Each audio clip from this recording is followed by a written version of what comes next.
one of our okapi.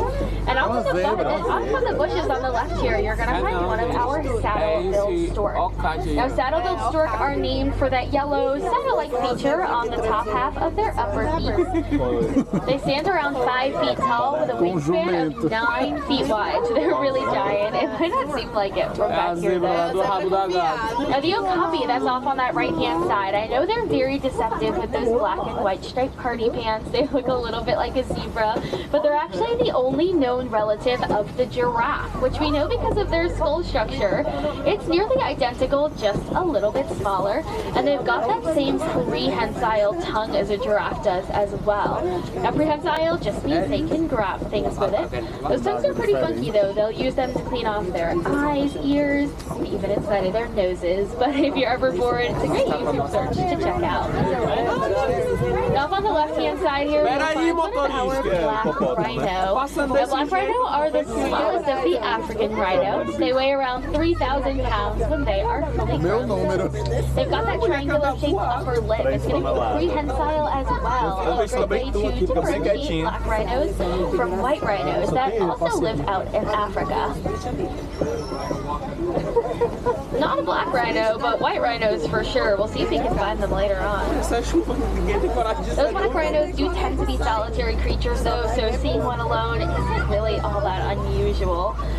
Now, we've got some greater kudu up ahead here, and also out in the bushes, you're going to find some bongo. Now, greater kudu are some of the largest antelope in the world. They stand about 5 feet tall at the shoulder. You know they're females because they do not have horns on their head, but the bongo out in the back, they're pretty unique. They're actually the only forest antelope in the world where males and females have horns. We do have females here, we could tell because of their coat color. They have that nice chestnut colored coat. Males' coats actually are a lot darker, and they get darker as they age as well.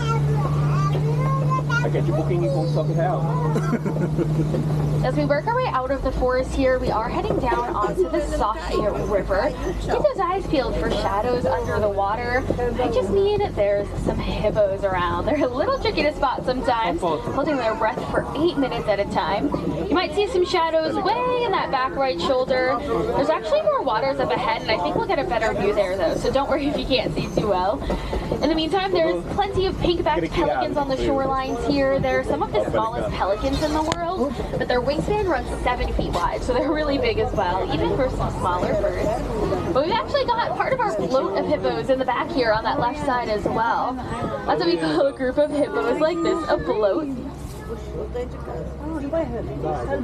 Now, our hippos spend most of their time throughout the day in the water to keep themselves cool, but they're actually not very good at swimming. Hippos have such a high percentage of muscle and such a low percentage of body fat that they don't have the buoyancy to float or swim. Our hippos actually sink to the bottom of the river where they stand, walk, or even hop along the river floor to help them move along just a little bit faster. Hippos are going to be herbivores, so they eat grass and brush as well. Now, definitely hold on tight over this bridge. It's getting bumpy. You're in crocodile territory. You'll find some of those Nile crocodiles down below, and those Nile crocs are huge. They can grow to be as long as a giraffe is tall. They've got a bite force that's strong enough for them to crush bones. Those crocodiles are actually great parents. They roll their eggs around in their mouths to help them hatch. And then once their young hatch from those eggs, they scoop them up and carry them in their mouths the same way to help protect them from other predators that might be in those murky waters.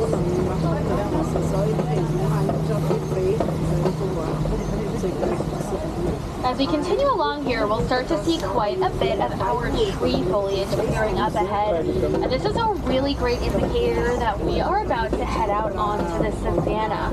Now, our savannah here is going to be home to some of our most popular animals like giraffes, maybe elephants, even some big cats. So we'll get down here and see who we can find. In the meantime, though, our savannas are very delicate ecosystems with a lot of important animals here that keep things moving along smoothly.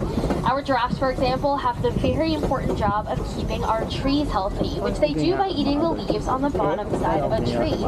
But making sure we have healthy trees provides food, shade, water, and even shelter to almost all of the other slightly shorter but just as cool animals that are out here.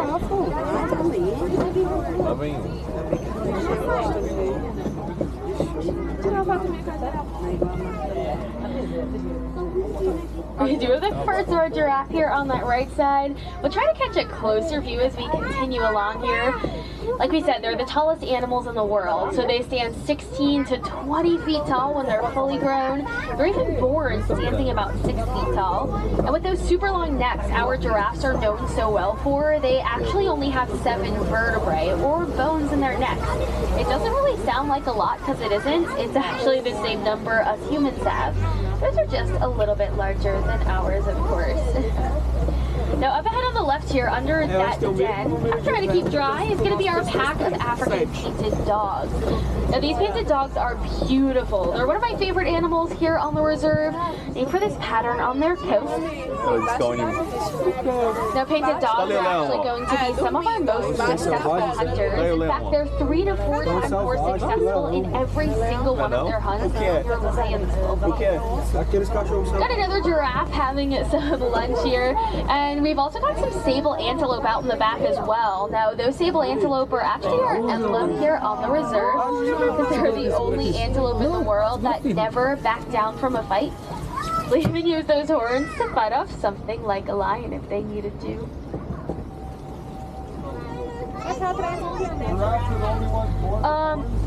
Giraffes actually don't have horns. That was what I was going to talk about next. They're born with ossicles, so they're going to be a kind of just part of bone that grows up off of their skulls, and they're pretty unique. It's a great way to tell giraffe and okapi are related because they're the only 2 animals in the world that are known to have them. Most of our giraffes are pretty middle-aged. We have some younger giraffes that are around 3 or 5 years old, but most of them are 10, 12, pretty much middle of their lives here. Now those 2 large antelope off here on the left as well are going to be our Patterson's eland. They're actually the largest antelope in the world, standing 6 feet tall at the shoulder. They jump 8 feet up in the air at a moment's notice, which is pretty wild because they weigh in at about 2,000 pounds when they're fully grown. Marcelo, ao Torão. A gente tem amigo chamado Torão. Eu vou marcar ele, eu vou marcar ele. Porque ele é So up on the right hand side here, you're going to find a couple of our Ankole or Watusi cattle. They're named after the Watusi tribe that originally domesticated them, but those horns of theirs are huge. They can grow to be 6 feet in length. They're not very heavy though, almost entirely hollow with a honeycomb structure inside. And we've got one of our mom and baby Hartman's mountain zebra duos here on that left side as well. Now that is a good question, and we actually don't know. Their stripes go all the way down to their skin, so something the world just may never know. Those really big thick stripes on the top half of their back legs, while the rest of the stripes through their body are pretty evenly spaced. It's probably the best way as well to tell that these are Hartman's mountain zebras and differentiate them from the other 2 kinds of zebras in the world. And we've got plenty of wildebeest out here, some more Ankole or Watusi cattle, and you might see those small brown, black, and white antelope on top of the hill as well. Those are going to be our springbok. Springbok are really cute. They're the smallest antelope living here on the reserve. They're named for their ability to spring straight up in the air 6 feet. They can jump 13 feet across, and when they jump like that multiple times in a row, they can reach speeds of 55 to 60 miles an hour, placing springbok in the top 10 fastest land animals in the whole entire world.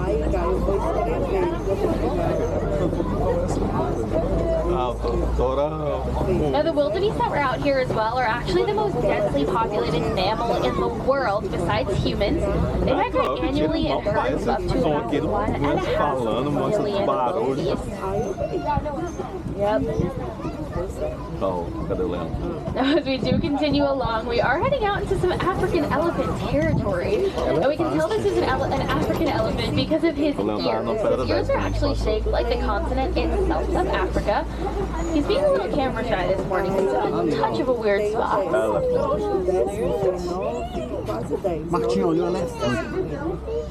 Now there's also a mandrill monkey up on the left-hand side here as well. Now mandrill monkeys are actually the largest of the monkeys. Males like him there can weigh 60 to 100 plus pounds. Females are significantly smaller, only weighing in around 20 pounds when they're fully grown. And that blue and red facial coloring that they're known so well for is much brighter in males like him than they are in our females as well. Now, our African elephants are the largest land mammal in the world. They can weigh over 13,000 pounds when they're fully grown. But despite their size, our elephants are actually going to be afraid of bees. They have really sensitive skin, and getting stung by a bee would hurt them a lot. They're very, very smart though, and they've got great memories. So elephants can actually recognize a bee's buzzing, notifying their herd that there's bees around, so they can stay clear until those bees are gone and it's safe for them to return. Now speaking of herds of elephants, we only saw one male out there all by himself. I know it seems really sad and lonely. I promise it's not though, it's entirely normal. Herds of elephants typically consist of females and their babies, but as your males get older, when they no longer need their herds for food and protection, they tend to head off on their own and live that solitary lifestyle.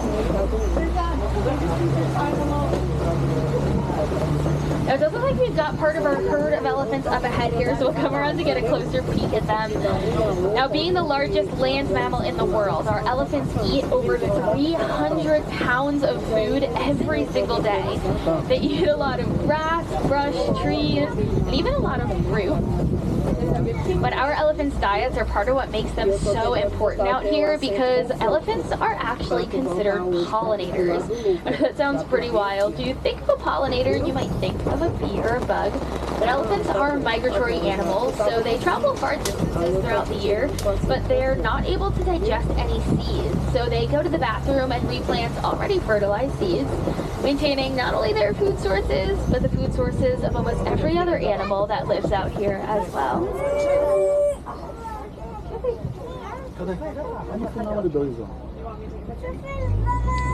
I could sit here and watch our elephants all day long, I promise, but we are going to slowly continue around here. We'll catch a closer look at those springboks we talked about here as well. They're really super cute, those little guys out there. Now we'll catch one last glimpse of these elephants as we continue around our next couple of watering holes here.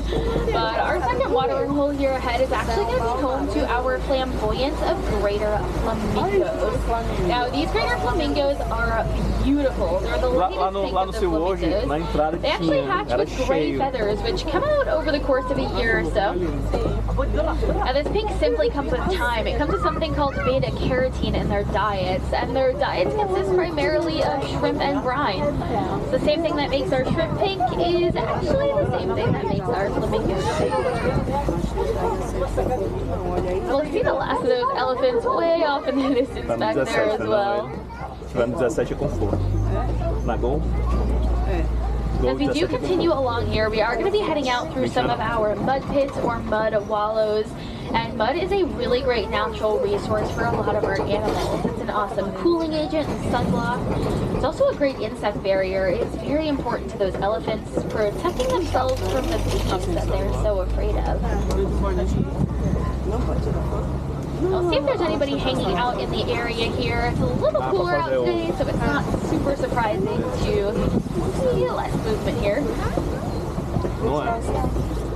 Sheepherds are back there, so there's probably something going on up ahead. We'll work our way out there in just a minute here though. But as we head through some of this brush, we'll definitely keep those eyes peeled, because some of our animals are pretty tricky to spot. Even if we're not out in the forest, they've got some great forms of camouflage, which makes them really difficult to find out in the brush here.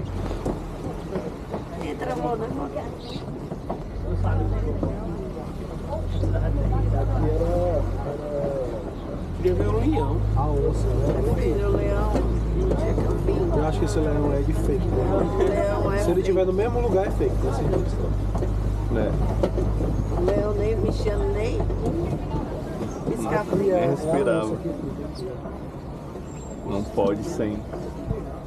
Now, really tricky to spot, but way over on this left side, you'll see this big tree kind of out in front of us, more towards the right. There's actually a cheetah head way out in the back peeking up. She's keeping an eye on us back there. It's really tough to spot. Like I said, they've got good camouflage back there. But cheetahs are going to be the fastest land animals in the world. They can reach speeds of about 65, some topping out over 70 miles an hour. Now, they are going to be the smallest of the large cat. They weigh in around 150 pounds when they're fully grown. But cheetahs actually have these beautiful black tear stain-like lines under their eyes. They act as great natural or built-in sunglasses, helping cheetahs reflect light while they're out hunting during the day. Our cheetah have adapted to hunt during the day because they're really fast and really great at catching their prey. Being so small, they're not super powerful, so they struggle to fight off larger predators that come out at night to try and steal their food from them. Now, it looks like we've got some white rhinos and some ostriches up ahead there. We're going to come back around to that opening and catch another more head-on view at them. So we'll talk about them in just a second here. Looks like we've got one of our mom and baby white rhino duos back there as well. And we'll keep an eye up on this Kopi rock too. Kopi rocks are a great perch or lookout for a lot of our animals, keeping an eye on their predator or prey they might be hunting or hiding from.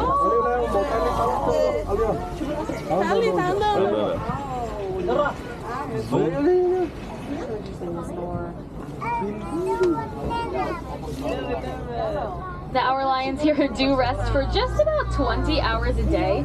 They don't sleep the entire time, but they do conserve their energy for when they go out hunting at night. At least our females do. Males stay back and protect their young and their territory. But if you are here tonight around sundown, keep those ears peeled. If you think you're hearing a lion's roar, you very well might be. Their roars can actually be heard from 5 miles away, so stay on high alert. Might be in for a special moment at Animal Kingdom here tonight. We've got one of those mom and baby white rhino duos here, like we said. The little ones out in the front, you'll notice that second horn is not nearly as developed as the rest of them. There's some ostriches scattered about here as well. Now, those white rhinos are the largest of the rhinos. They can weigh up to 6,000 pounds when they're fully grown, and they're the only sociable rhino in the world as well. Traveling in herds or crashes, as we call them, typically family units sticking together for life. Now, there's actually a small nest of ostrich eggs on the right side of that pathway here. Now, ostriches are the largest bird in the world, and we do have female ostriches here, which we can tell because of their gray feathers. Males actually have black feathers, but those ostrich eggs are incredible. They're the largest eggs of not only any bird, but any animal in the entire world. Those eggs weigh 3 to 4 pounds each, and they are so strong that a human adult can actually stand on them without them breaking, easily withstanding weights of well over 200 pounds without producing a single crack. Now, heading out to our final stop today, we're checking in with our local farmer and his Nigerian dwarf goats. They're a little bit tricky to spot back there, but they do provide milk and cheese to the farmer. They're also really cute, and who wouldn't want to have some goats as a pet? Now, animals like these goats are one great example of how humans and animals have learned to coexist. And you might notice the yellow triangular box that's hanging out there on that front lawn. And that is another great example of this as well. Now, the bees that live inside of that bee fence provide honey to the farmer, but it also serves another very important purpose. Now, if you remember, we mentioned earlier that our elephants are afraid of bees. And at one point in time, not too long ago, elephants and farmers didn't really have a good relationship. Elephants would accidentally stampede through farmland, destroying crops. This didn't make those farmers too happy, and it didn't always end too well for those elephants. But about 5 or 6 years back, some incredible scientists accidentally discovered that our elephants were afraid of bees, and we found an awesome solution to this problem.